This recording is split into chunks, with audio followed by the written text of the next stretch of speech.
I think we really need to take a step back and consider Chapter 7 for a moment. I realize the question is dealing with Chapter 13, but there is a connection between Chapter 13 and Chapter 7. Chapter 13, debtors have to propound a plan of reorganization that satisfies, at the very least, three key requirements. There are others, but these are sort of the make or break ones. One of those requirements is what I refer to colloquially as the Chapter 7 liquidation requirement for Chapter 13.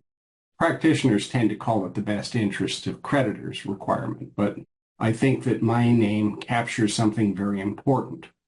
So what does that mean? Well, in a Chapter 7, debts just get wiped out without you paying anything at all. Of course, from the creditor's perspective, this is a bit of a hit.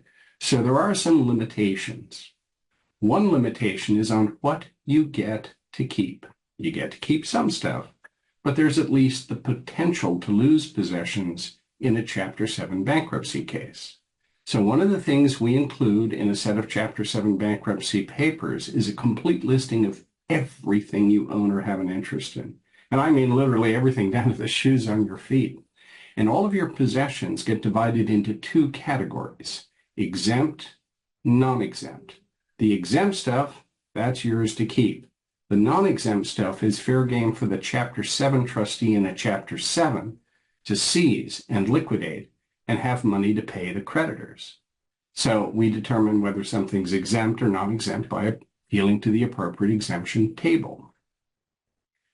What does this have to do with Chapter 13? Well, in Chapter 13, you keep all of your possessions. No trustee is going to seize any non-exempt assets.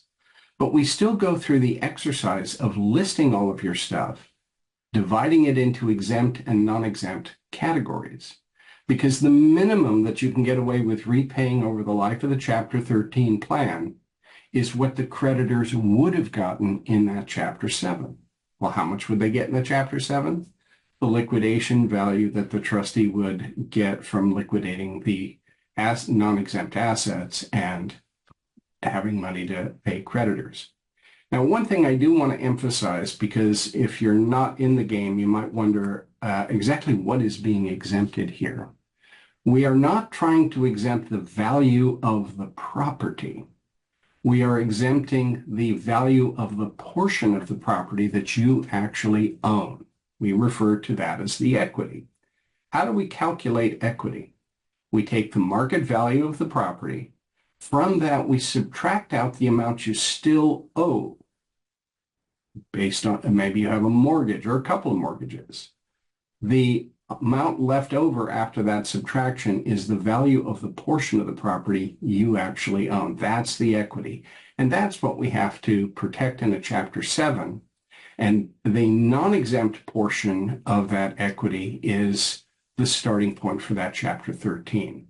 So how does it affect Chapter 13 debtors? Well, if you've got a lot of non-exempt equity in your house, in your home, then that will affect the amount that you have to repay over the life of the Chapter 13 plan.